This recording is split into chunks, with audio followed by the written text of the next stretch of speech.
trumpet in Zion, Zion. Sound the alarm on the holy mountain. Blow the trumpet in Zion, Zion. Sound the alarm.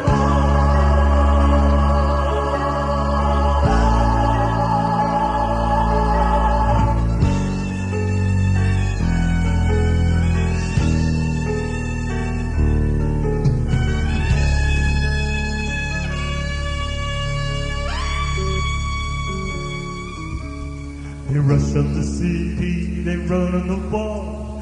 Great is the army that carries out his word. They rush on the city, they run on the wall.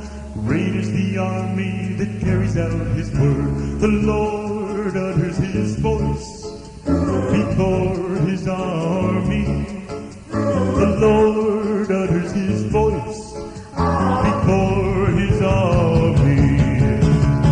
Blow a trumpet in Zion, Zion. Sound the alarm on my holy mountain. Blow a trumpet. Good morning and welcome to the Confronting Apostasy program. I'm your host, Brian Delory, and I thank you all for tuning into the program today. And on today's program, I'm going to be presenting part one of a message entitled Methods of Interpreting Revelation. I'm talking about the book of Revelation, otherwise known as the Apocalypse of St. John the Divine. There are 5 methods of interpretation or approaches of interpretation to the book of Revelation.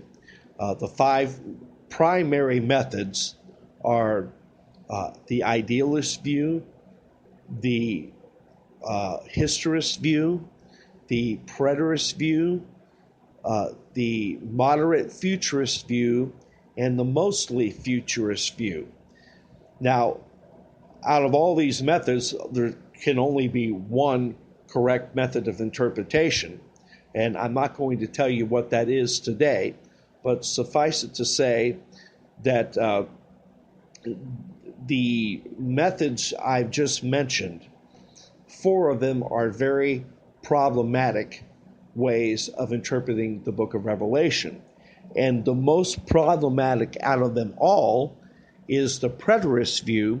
And so that's what I want to focus on today, because this is a very popular view of interpreting the book of Revelation. And the preterist view, the word preterist is Latin for past. And so the preterists, they interpret the prophecies of Revelation, the prophecies of Daniel, as all occurring in the past, specifically in AD 70, when the Roman general Titus invaded the city of Jerusalem and destroyed it.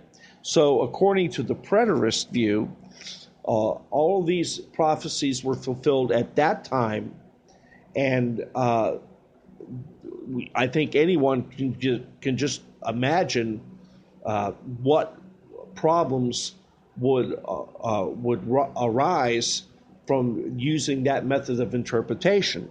For example, there are many things mentioned in the book of Revelation that have not yet occurred in the history of mankind. One would be the millennial reign of Jesus Christ. The preterists actually believe that the millennial reign of Jesus Christ began at this time in 70 AD.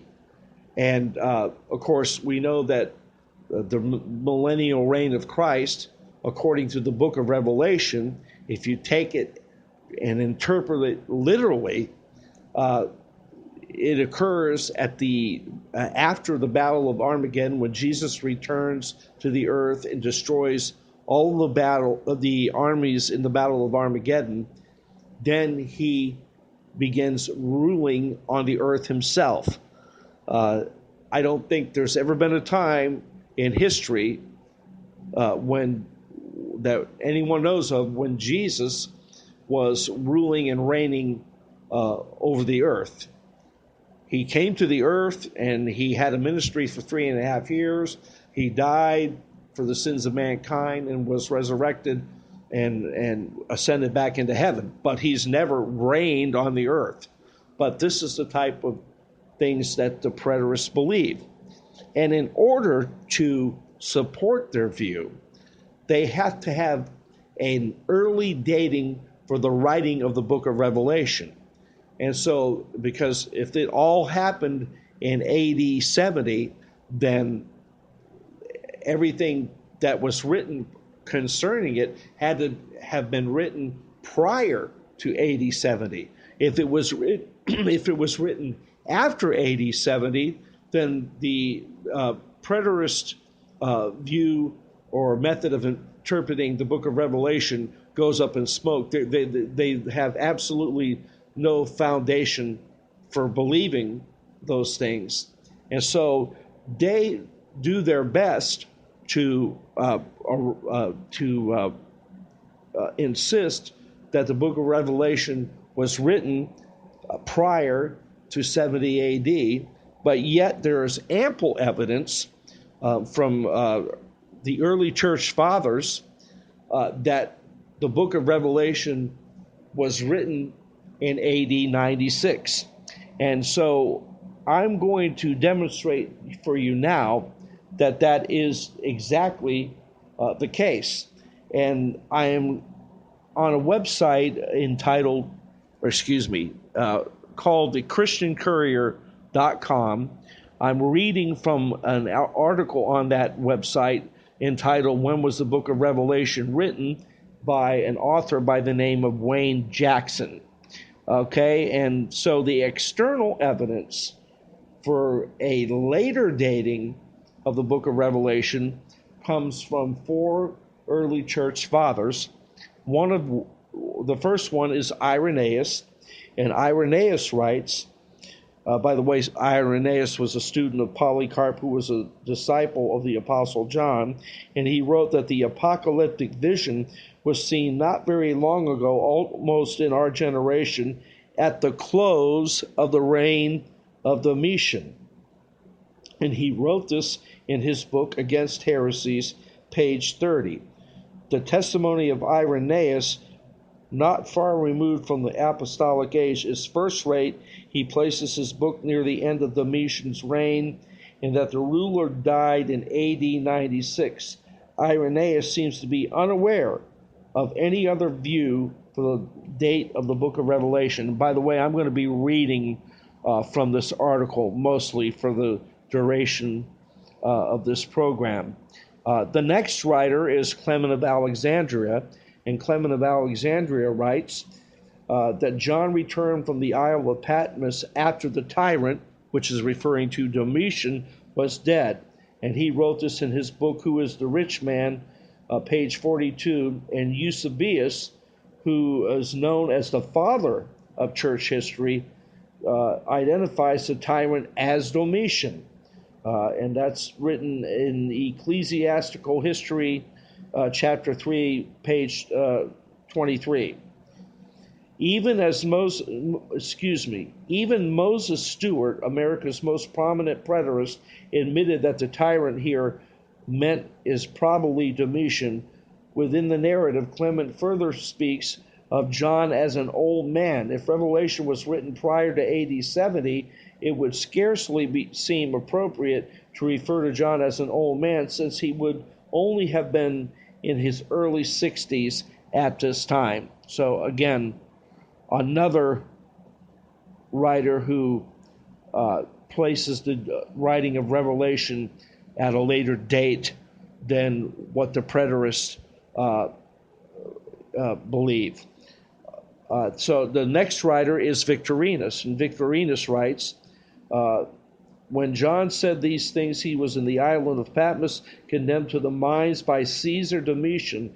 There he saw the apocalypse, and when at length grown old, he thought he should receive his release by suffering, but Domitian being killed, he was liberated. Domitian eventually was assassinated, and I forget the name of the emperor who took over at that time. I think Constantine, if I'm not mistaken, and he was released from Patmos, where he at a very old age, and he went back to Ephesus, where he died in approximately AD 100. And the last writer we have regarding this is Jerome. And Jerome wrote, in the 14th, then after Nero, Domitian having raised up a second persecution, he, John, was banished to the Isle of Patmos and wrote the Apocalypse, and that's in his book, Lives of the Illustrious Men, I guess page 9 or chapter 9. To all this may be added the comment of Eusebius, who contends that the historical tradition of his time, AD 324, placed the writing of the Apocalypse at the close of Domitian's reign, and McClintock and Strong, in contending for the later date, declare that there is no mention in any writer of the first 3 centuries of any other time or place. Upon the basis of the external evidence, therefore, there is little contest between the earlier and later date. So the preterists have really missed it here. And I'm going to have to go ahead and close out the program. I'm going to go ahead and continue this teaching tomorrow. In the meantime, I would urge anyone who is interested to go to thechristiancourier.com, read the article by Wayne Jackson, which is entitled, When Was the Book of Revelation Written? And read that and study that for yourself. I will be back tomorrow to continue this teaching series. So tomorrow will be part 2 of this message. Now, you can go to my website, confrontingapostasy.com. There's a lot of materials uploaded there that I believe you'll be blessed by and be interested in. The sister site is apostasywarning.org, and I now have a new website, understandingrevelation.net. It is a new site. It is under construction. There is very little uploaded there, but keep checking back, because very shortly I'll be posting many things on that website, because I believe this is the direction God is now taking me in, and I believe this is what God wants me to do, since we are very near the end of time, and we need to understand these things about the book of Revelation in order to be able to explain it to unbelievers who are possibly going to be here for the tribulation period. We want to be able to explain this to them and hopefully turn them to the faith, so they will avoid being here at what will be the worst time in the history of mankind. And that's going to do it for today. And until the next time we meet, I leave you with this reminder to keep the faith and defend the truth. Have a good night, everybody. The trumpet in Zion, Zion, sound the alarm on the holy mountain. Blow the trumpet in Zion, Zion, sound the alarm.